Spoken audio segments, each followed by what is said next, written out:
Hello all, welcome back to my channel Suji foods and vlogs. ముందుగా ఎవరైనా మన ఛానల్ని కొత్తగా చూస్తున్న వాళ్ళైతే ఛానల్ని సబ్స్క్రైబ్ చేసుకొని పక్కనే ఉన్న బెల్ ఐకాన్ అయితే యాక్టివేట్ చేసుకోండి. ఈరోజు నేను మీకు ఒక super tasty side dish recipe అయితే చూపించబోతున్నానండి. అదేంటంటే టమాటో చట్నీ అన్నమాట. చాలా సింపుల్గా, చాలా తక్కువ టైంలో మనం చాలా టేస్టీగా ప్రిపేర్ చేసుకోవచ్చండి.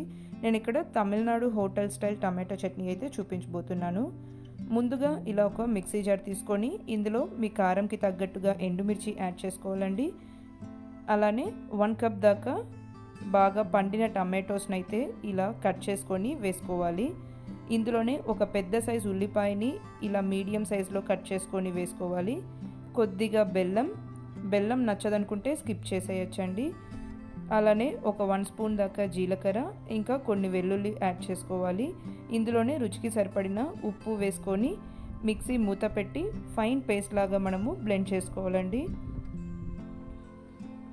ఇలా మొత్తాన్ని మంచి చట్నీ లాగా మనము బ్లెండ్ చేసుకోవాలి. ఇప్పుడు పోపు కోసం స్టవ్ మీద ఒక ప్యాన్ పెట్టుకొని ఇందులో ఒక 1 టేబుల్ స్పూన్ దాకా ఆయిల్ వేసుకొని ఆయిల్ బాగా హీట్ అయిన తర్వాత ఇందులో కొద్దిగా ఆవాలు, ఇంకా కొద్దిగా కరివేపాకు వేసుకొని ఫ్రై చేసుకోవాలండి. ఈ పోపులో జీలకర్ర ఏమీ వేయనవసరం లేదండి, ఎందుకంటే మనము చట్నీలో అయితే జీలకర్ర వేసాం కదా. ఇప్పుడు పోపు అంతా చక్కగా ఫ్రై అయిన తర్వాత మనం ముందుగా మిక్సీ పట్టుకున్న టమాటో చట్నీ కూడా వేసేసుకొని బాగా కలుపుకోవాలండి. ఇప్పుడు ఈ టమాటో చట్నీ అయితే పచ్చివాసన పోయేదాకా మనము చక్కగా ఫ్రై చేసుకోవాలి. ఇందులో మంచిగా పండిన టమాటోస్ తీసుకుంటే చట్నీ రుచి అనేది చాలా బాగుంటుందండి. ఇంకా కలర్ కోసం కావాలంటే మీరు కాశ్మీరీ రెడ్ చిల్లీ కూడా యూస్ చేయొచ్చు కొన్ని. ఇందులోనే కొద్దిగా ఇంగువ కూడా వేసుకొని చక్కగా ఫ్రై చేసుకోవాలండి. ఈ చట్నీలో ఇంగువ ఫ్లేవర్ అయితే చాలా బాగుంటుందండి, సో స్కిప్ చేయకండి. ఇందులో పచ్చివాసన పోయేంత వరకు మనము ఉడికించుకున్నామంటే సరిపోతుంది. ఇక్కడ నేను టమాటో చట్నీ అయితే కొంచెం గట్టిగా చేస్తున్నానండి. మనము ఈ చట్నీని అయితే 2 విధాలుగా చేసుకోవచ్చండి. ఇలా గట్టిగా చేసుకోవచ్చు, లేకుంటే కొద్దిగా నీళ్లు వేసుకొని కొంచెం నీళ్ళుగా కూడా చేసుకోవచ్చండి. మీరు మీ టేస్ట్కి తగ్గట్టుగా అయితే ఈ టమాటో చట్నీని అయితే చేసుకోవాలండి. ఎలా చేసుకున్నా సరే బాగానే ఉంటుంది.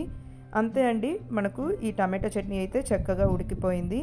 నేను ఇక్కడ ఇడ్లీకి అయితే చేసుకుంటున్నానండి.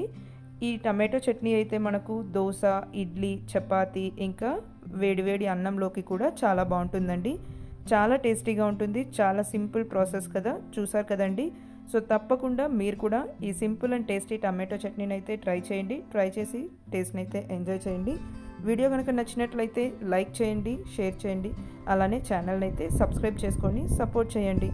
మన ఛానల్లో ఇలాంటి సింపుల్ అండ్ టేస్టీ రెసిపీస్ అయితే చాలా ఉన్నాయండి. బిగినర్స్ అండ్ బ్యాచిలర్స్కి చాలా బాగా హెల్ప్ అవుతుంది. సో ఛానల్ని అయితే తప్పకుండా విజిట్ చేసి ట్రై చేయండి.